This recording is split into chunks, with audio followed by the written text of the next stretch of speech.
Kenapa kakak ngeliatin aku terus? Tanya Endah, namun bibirnya tersenyum. Gak apa-apa, kamu cantik. Balasku asal. Kakak bisa saja menghibur.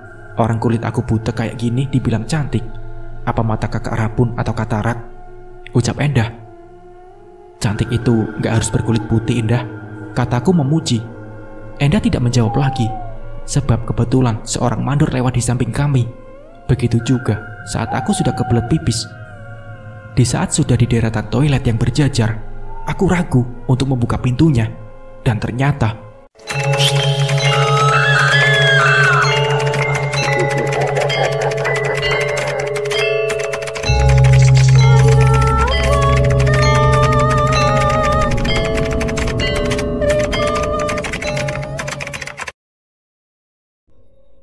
mau ngapain, Kun? Kok berdiri di depan toilet? Ternyata si Coki yang bertanya. Aku pengen kencing, tapi Kamu kenapa sih? Toilet itu kan kosong, tidak ada orang. Ya udah masuk saja, katanya. Cok, tolong tungguin aku sebentar ya. Aduh, kamu kenapa sih? Ya udah sana, aku tungguin. Jangan lama-lama, itu lihat CCTV, jawabnya. Akhirnya aku masuk dan tanpa menutup pintu. Aku buru-buru mengeluarkan air seni yang rasanya sudah berada di pucuk senjataku. Pulang kerja, aku melihat Herman, kakaknya Wilda, tengah mengelap mobil sedan yang ia pakai untuk taksi online. Aku menepikan motorku lalu menghampirinya. Herman tersenyum melihatku dan langsung memberondong dengan pertanyaan. Baru pulang kerja, Kun? Gimana, sudah ketemu belum sama hantu di rumah kamu? Iya, katanya ada aku sering ke rumah kamu ya, ucapnya. Iya nih, hantu. Itu cuma dongeng orang tua saja. Aku belum pernah ketemu atau ngelihatnya. Benar juga, Wilda memang sering ke rumah aku. Ya sekedar lihat-lihat rumah Mini, sekaligus nyari teman buat ngobrol. Pokoknya kamu percaya deh sama aku, Her. Adik kamu masih suci seperti bayi. Biar dia sering ke rumah sendirian, tapi kita cukup tahu diri, aman, ucapku. Aku sih percaya sama kamu, Kun. Tapi kasak kusuk tetangga ada aja yang miring. Sebenarnya kalian itu pacaran gak sih? Herman mencari kepastian dan dia bisa melihat kejujuran di mataku. Selama ini kita cuma berteman dan merasa saling membutuhkan. Lagian apa sih bedanya berteman dengan pacaran? Buat aku pacaran itu jadi banyak batasan. Curiga, cemburu, kangen, atau entah apa lagi. Lagian kalau putus dari pacaran, otomatis akhirnya saling membenci dan gak mau lagi mendengar namanya. Apalagi ketemu sama orangnya. Kita berdua tidak pernah membahas tentang status hubungan kita.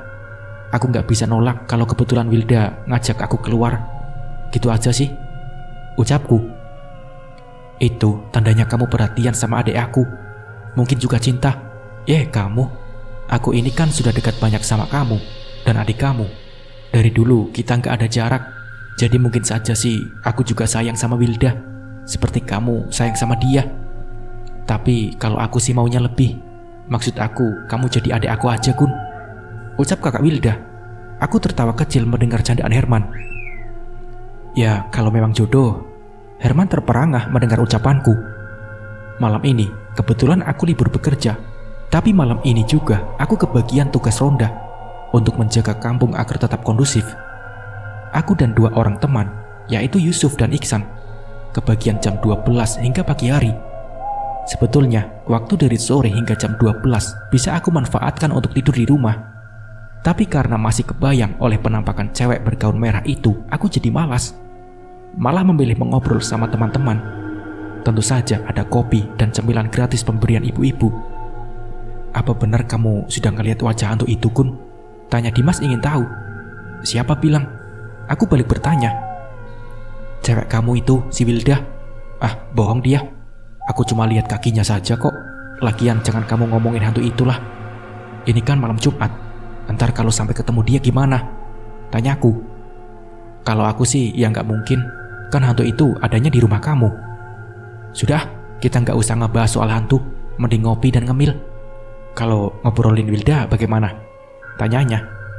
Nggak usah, dia bukan cewek aku tahu. Cuma adik teman aku, jawabku. Biasanya kamu nutupin perasaan. Tapi aku yakin kalau Wilda memang mencintai kamu deh. Dan aku tidak peduli dengan ocehannya yang ngelantur tak tentu arah. aku lebih asik menikmati gorengan pisang yang masih hangat ditemani segelas kopi. Setelah tugas Dimas dan kedua temannya selesai, maka sekarang giliran aku, Yusuf dan Iksan mengambil alih-alih tugas mereka. Kami berkeliling lumayan jauh, bukan hanya di sekitar RT-ku saja, namun merambah ke RT lain yang masih satu RW dengan kami. Entah sudah berapa kali kami mengitari wilayah secara bergantian, dan yang seorang harus tinggal di pos ronda agar jangan sampai kosong. Sebab percuma kita keliling jauh, sementara di wilayah sendiri ada yang kemalingan. Bisa-bisa orang bilang maling teriak maling atau pagar makan tanaman. Dan setelah kami merasa lelah, kami berniat kembali ke pos. Namun setelah kami tepat berada di depan sebuah rumah yang belum selesai dibangun, Yusuf menarik tanganku agar aku berhenti. Dan dia menyuruhku untuk tidak berkata dengan jari yang ia tempelkan pada bibirnya. "Ada apa?" bisikku pelan. Hantu itu, hantu bergaun merah itu ada di dekat sana," balas Yusuf balik berbisik. Dan ia menunjukkan ke dalam rumah itu. Aku pun penasaran dan menuruti telunjuk Yusuf yang mengarah tepat pada satu sosok dalam kermengan cahaya lampu di dalam bangunan itu. Benar, itu pasti dia, perempuan yang selalu bergaun merah. Tapi sedang apa di sana? Kami memperhatikan gerakan sosok wanita itu yang berjongkok dan mengambil sesuatu dari tempat yang kurang jelas bentuknya. Kemudian dia memasukkan ke dalam mulutnya. "Sepertinya dia makan bekas sesaji," gumam Yusuf. "Sesaji apaan?" tanyaku kurang mengerti. "Siang tadi, kan rumah itu baru selamatan dan ada sesaji berupa kembang, dupa, juga makanan untuk dimakan bersama para pekerjanya. Kalau makanan mungkin sudah habis, dan yang tersisa hanya kembang dan dupa, juga sebatang rokok lisong. Jadi menurut kamu dia makan?" Belum sempat aku menyelesaikan omonganku, tiba-tiba Yusuf menarik tanganku agar bersembunyi. Dan kami melihat sosok itu mulai beranjak dari tempatnya semula. Dia berjalan memasuki gang kecil yang menuju rumahku. "Ayo kita lihat," ajak Yusuf. Enggak, aku takut, Suf," jawabku jujur. "Alah, masa sama hantu saja takut? Kita ini makhluk yang sempurna, Gun. Sedangkan hantu itu cuma bayangan doang. Gak ada ceritanya orang dimangsa sama hantu." "Kamu jangan takabur, Suf. Kalau dia gigit gimana?" tanyaku. "Aku cabut giginya," jawab Yusuf. "Tapi kamu saja yang masuk. Kan kamu yang pengen ngeliat dia." "Ya deh, dasar penakut," ucap Yusuf. Sampai di depan rumah, suasana nampak sepi. Semua tetanggaku sudah pada tertidur. Apalagi sekarang malam sudah terlalu jauh beranjak. Aku melihat ke bagian atas balkon rumahku. Tak ada tanda-tanda kalau cewek itu ada di sana. Namun aku malas untuk masuk dan hanya memberikan kunci pintu pada Yusuf. Yusuf membuka pintu lalu masuk ke dalam. Suaranya terdengar lantang, seakan ingin bertemu dengan sosok perempuan itu. "Ayo keluar dan kasih lihat tuh wajah kamu," seru Yusuf. Memang tidak ada jawaban apa-apa, dan sepertinya makhluk itu memang tidak ada di sana. Dan tiba-tiba ada suara gemuruh riuh rendah dari puluhan ekor kucing yang sepertinya dilemparkan ke atap rumahku yang terbuat dari seng gelombang. Aku yang mendengar dari luar saja sudah sangat terkejut. Nyaliku ciut dan aku menyurutkan langkah-langkah dari depan pintu. Aku melihat Yusuf menabrak pintu dan berlari meninggalkan aku. Aku pun pergi menyusul Yusuf tanpa mengunci pintu rumahku. Yusuf langsung menegak sisa kopinya. Kemudian dia berusaha untuk mengatur napasnya yang memburu. Yusuf menengok ke atas untuk mengatur detak jantungnya yang terdengar keras. "Kenapa kamu, Suf?" tanya Ihsan. Heran melihat Yusuf seperti orang yang kosong. Karena tidak ada jawaban dari Yusuf, Ihsan melempar pertanyaannya kepadaku. Lalu aku menceritakan hal yang baru saja kami alami. Dan Ihsan sepertinya terpengaruh juga dengan ceritaku itu. Ia diam 1000 bahasa tanpa bertanya. Serem. Hanya itu yang keluar dari mulut Ihsan. Hampir 1 jam kemudian, barulah Yusuf sudah terlihat normal kembali. Dia menceritakan kejadian yang sebenarnya yang ia lihat di dalam rumahku. Sumpah, aku hampir ngompol di celana waktu pas aku dengar suara puluhan kucing di atas seng. Pas bareng cewek hantu itu turun dari tangga. Dia melihat aku sambil menuju ke arah aku. Dan dia bilang, "Kamu sudah menggangguku." Begitu dia melangkah mau deketin aku, beruntung aku masih punya sisa tenaga. Terus aku kabur. Yusuf bercerita dengan terbata-bata. Terus sekarang apa kamu masih berani nantangin hantu itu? Ihsan sengaja meledeknya. Amit-amit ah. Nggak mau lagi ngelihat yang kayak begituan. Ihsan malah tertawa melihat wajah Yusuf yang terlihat agak pucat. Makanya jadi orang jangan sombong. Hantu itu kata orang tua, dia nggak mau ketemu sama orang. Tapi mungkin karena orangnya aja yang berpikiran negatif, jadi dia terpancing untuk memperlihatkan keberadaannya. Ya kayak kamu itu tadi. Kata-kata Ihsan cukup bijak. Sepertinya dia sedikit mengerti tentang masalah gaib. Malam baru saja merangkak. Jarum jam masih menunjukkan angka 9. Ku taruh gelas kopi yang masih tersisa setengahnya, dengan maksud untuk tidur bareng sejenak sambil menunggu waktu berangkat kerja jam 12 nanti. Baru saja aku merebahkan tubuhku, tiba-tiba aku mendengar pintu di bawah ada yang mengetuknya. Dengan malas, aku menuju balkon untuk melihat siapa yang mengetuknya. Tapi aku tidak melihat siapa-siapa, hanya kesunyian yang aku rasakan. Maklum, rumahku tergencat rumah tetangga dan gang sempit. Jadi, jarang ada orang di sekitar tempat itu. Belum lagi aku masuk, suara ketukan terdengar lagi. Aku pikir mungkin teman yang iseng buat menakut-nakuti aku dan bersembunyi di tempat lain yang agak gelap. Setelah berulang-ulang aku mendengarnya, terpaksa aku pun turun. Aku sempat terkejut melihat Wilda sudah berdiri di ambang pintu. "Wilda, ada apa? Kok malam-malam kemari?" tanyaku. "Apa boleh aku masuk?" balas Wilda. Aku merasa aneh. Rasanya pun janggal. Entah dia tidak mendengar. Ia begitu acuh dengan kata-kataku. Bahkan matanya mulai mermelek dengan bibirnya yang mereka indah. "Temani aku di sini, Guntur," pintanya dengan mata terpejam.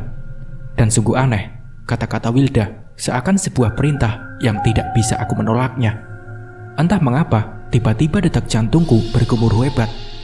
Demi melihat Wilda menaikkan pakaian bagian bawahnya, sehingga memperlihatkan kulit pahanya yang mulus. Dan langkahku terseret ke depan mendekati Wilda yang kian meregangkan kakinya. Aku berusaha untuk melawan keinginan agar dekat dengannya. Namun entah kenapa, kakiku seakan bergerak bukan atas dasar pikiranku.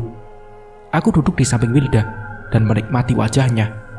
Dia memang cantik, dengan mata sedikit besar, berhidung mancung, dan memiliki sepasang bibir yang sensual. Dari wajah, mataku turun menelusuri bagian-bagian tubuhnya yang memang terlihat sempurna. Buah dadanya belum terlalu besar, yang terlihat turun naik mengikuti irama nafasnya. Tidak ada yang aku perbuat, karena aku memang tidak punya keberanian atau tak pernah berpikir untuk melakukan itu. Namun tiba-tiba, kedua tangan Wilda merangkul leherku, lalu menariknya hingga wajah kami tepat saling dekat. Keharuman dari nafasnya membuat gelora dalam jiwaku seakan terbakar. Aku tidak kuasa menolak saat bibir perempuan itu menyapu belahan bibirku. Napas Wilda kian memburu, dan tanpa aku sadari kalau tubuhnya kini sudah tidak terbungkus pakaian lagi. Jari-jari lentiknya bergerak refleks mencopoti kancing bajuku satu persatu. Entah apa yang tengah aku lakukan, aku merasa bingung. Kenapa bisa begini? Namun sebelum semuanya terjadi, "Guntur, katakan bahwa kamu mencintai aku," bisik Wilda di tengah aktivitasnya membelai dadaku. Aku tidak bisa langsung menjawabnya. Aku masih heran kenapa Wilda selalu menyebut dirinya aku. Aku masih merasa heran. "Tak usah banyak tanya. Kamu tinggal bilang bahwa kamu mencintai aku," ucap Wilda. Enggak dah. Aku masih ragu kalau ini adalah diri kamu. Sekarang tolong kamu pulang. Pulang dak, sebelum kita semakin jauh melangkah, ucapku. Pulang kamu bilang. Ini tempatku, Guntur. Sudah puluhan tahun aku tinggal di sini. Aku selalu kesepian, sendirian tanpa teman. Dan setelah kamu tinggal di sini, aku merasa senang dan bahagia. Jadi siapa kamu ini? Kataku agak gemetar. Aku ingat kalau tempat ini dihuni oleh cewek hantu bergaun merah. Aku memang bukan Wilda. Aku sengaja ingin mengajakmu bercinta. Dan aku ingin mendengar kata-kata cinta dari kamu, ucapnya. Untuk apa? Rasanya tidak mungkin juga aku mencintai arwah, balasku asal saja. Tolong aku, Guntur. Aku ingin hidup sebagai manusia seperti kamu, ucapnya. Menjadi manusia? Apa bisa? perempuan itu mengangguk. Dengan kamu mengatakan cinta padaku, aku akan menjadi manusia. Dan jika kamu menolak, aku akan membuat Wildamu sengsara seumur hidup, ucapnya. Apa maksud kamu? Tanyaku. Kamu bisa lihat nanti. Sekarang pertimbangkan permintaanku, menurut atau menolak. Ini benar-benar gila. Hantu ini ternyata jahat, tidak seperti yang aku dengar dari cerita orang-orang. Aku hanya tertunduk, berpikir apa yang harus aku lakukan. Menuruti permintaannya, mungkin nanti akan banyak masalah. Tapi jika aku menolak, akankah ia akan membuktikan ucapannya? Aku tidak ingin terjadi apa-apa pada diri Wilda. Dia tidak punya salah apapun dengan perempuan ini. Kamu tidak perlu menjawab sekarang. Tapi nanti, jika aku menemui kamu lagi, kamu harus sudah punya satu pilihan. Hantu yang masih berwujud Wilda itu bangkit, masih dalam keadaan tanpa pakaian. Dan anehnya, setelah ia mengambil pakaiannya yang berserakan di kasur, dalam sekejap dia sudah berpakaian, namun bukan seperti pakaian yang biasa dipakai Wilda. Hantu yang bernama Kiara itu sudah kembali dalam wujud aslinya. Ia mengenakan gaun panjang berwarna merah dengan wajahnya yang pernah aku lihat sebelumnya. Ia membiarkan rambutnya yang panjang terurai, membuat rasa takutku kembali menggerayangi jiwaku. Kenapa kamu ingin menjadi manusia? Tanyaku ingin tahu. Pertanyaan yang bagus. Semasa aku hidup, aku belum pernah mengenal laki-laki. Padahal saat itu usiaku sudah 16 tahun. Aku berharap ada lelaki yang mencintaiku dengan tulus. Namun itu tak pernah aku dapatkan. Laki-laki yang dekat denganku hanya berpura-pura mencintaiku.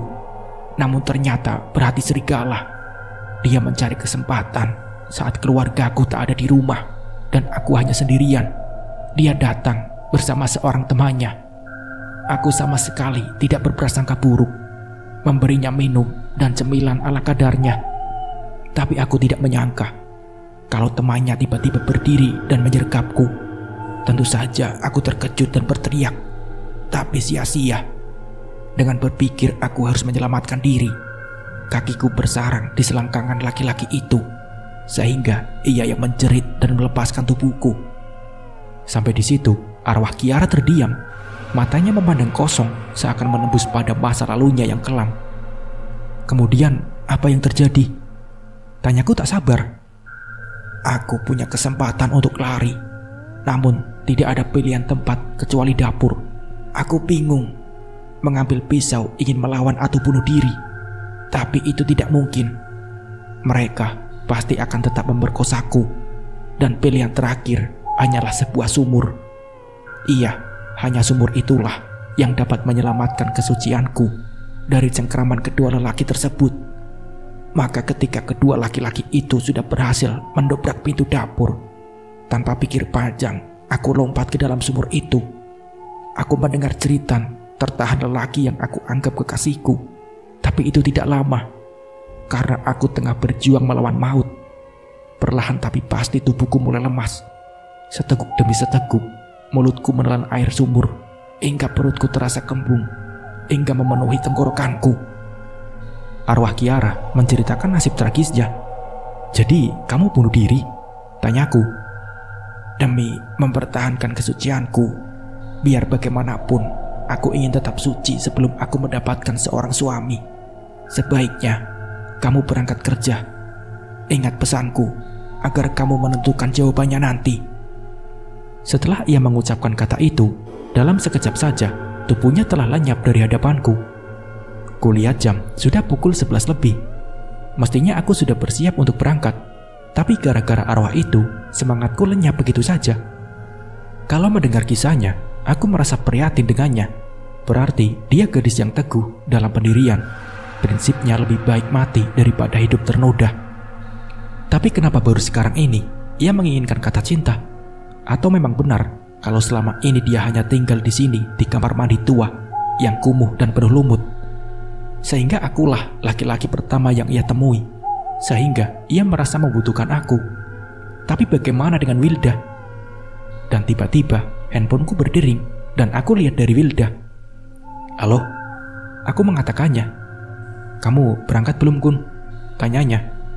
Belum, kayaknya malas banget aku, jawabku. Ya udah, kalau kamu tidak berangkat, main aja ke rumah. Abang aku lagi pulang ke Bogor. Ah, abang kamu udah punya calon? Tanyaku agak terkejut juga. Aku sendiri belum tahu orangnya, cuma baru dengar saja. Sudah, kamu cepetan kesini, ucap Wilda. Sorry dak, aku tidak berani, kecuali kita ngobrolnya di luar rumah, jawabku. Ya deh, aku tunggu di luar ya. Ini aku bikinkan kopi, ada tempe goreng yang masih hangat. Sudah ya teleponnya, aku tunggu nih, ucap Wilda. Iya, oke, siap, jawabku. Dan malam itu, aku lewati dengan ngobrol asik. Bukan hanya sama Wilda, tapi ada Iksan sama Yusuf yang kebetulan lihat aku dan Wilda, lalu mereka bergabung. Dari obrolan ini itu, akhirnya aku keceplosan juga ngomongin soal hantu bergaun merah. Hanya saja aku cepat pasang rem cakram sehingga terpeleset tidak terlalu jauh.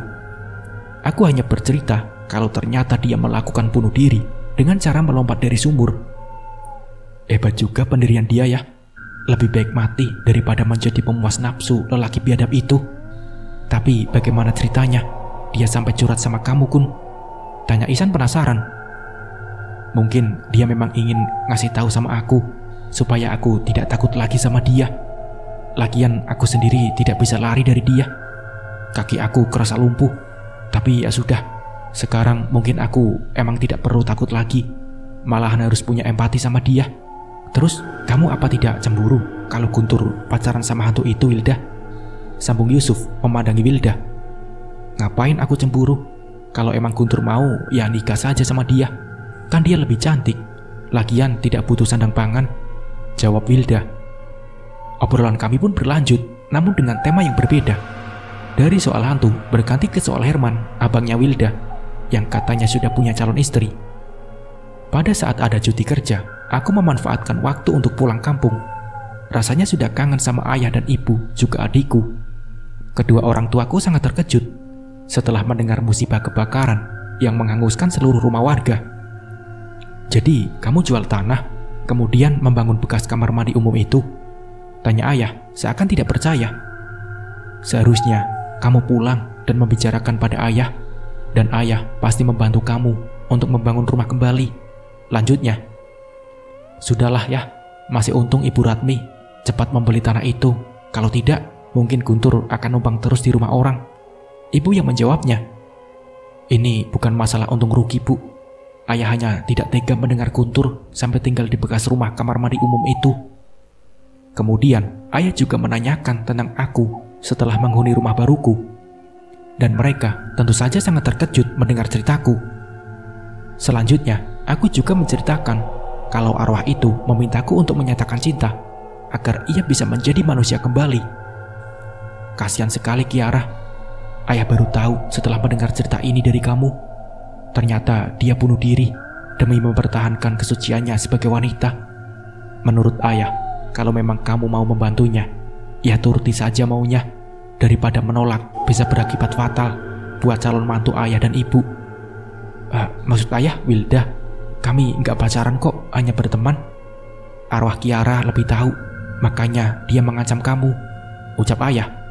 Oh itu, aku terenyak mendengar kedua orang tuaku mengatakan kalau Wilda adalah calon mantu mereka. Lagian, kamu sudah tua, Gun. Ibu kamu sudah tidak sabar ingin menimang cucu. Dan yang paling penting, kamu jangan sampai disalib sama adik kamu, kata ayah bergurau. Apa Sandra sudah mau menikah? Ya sudah, dia duluan saja, Bu, balasku. Membuat kedua orang tuaku malah tertawa. Sudah, kamu nikahi Wilda. Semua demi kebaikan kamu juga. Saran ayah membuatku semakin bingung. Bagaimana aku harus mengatakan pada Wilda kalau tiba-tiba aku mengajaknya menikah? Belum lagi kabar kalau Herman, kakaknya, sudah punya calon istri. Tapi entah kapan mereka akan menikah. Apa aku harus menyalip duluan? Ingat, jika terjadi sesuatu pada kalian, baik kamu atau Wilda, cepat kamu hubungi ayah atau pulang sebentar saja. Begitu pesan ayah agar aku selalu mengingatnya. Kebetulan sore itu langit nampak gelap. Matahari yang seharusnya masih menampakkan sisa cahaya pun tidak terlihat, tertutup awan tebal yang mulai berarak. Dan benar saja, gerimis mulai turun. semakin lama semakin deras. Untungnya aku sudah sampai di mulut gang yang menuju rumahku. Aku bergegas mendorong motor bututku, kemudian memarkir begitu saja di depan pintu rumah. Perutku yang keroncongan terpaksa aku mengambil sebungkus mie instan, karena untuk masak perlu waktu yang lama. Selesai makan, aku mandi untuk menghilangkan rasa nyeri di punggungku, karena seharian harus membawa beban bolak-balik. Dan anehnya, aku tidak merasa ragu untuk masuk ke toilet. Bahkan berpikir tentang arwah Kiara pun tidak. Menunggu saat azan maghrib, aku hanya terdiam memandangi derai air yang jatuh dari atas langit. Aku tidak bisa untuk sholat berjamaah di masjid karena hujan yang semakin deras. Selesai sholat, seperti biasa, aku membuat segelas kopi hitam tanpa cemilan apa-apa, kecuali sebungkus rokok yang baru aku beli.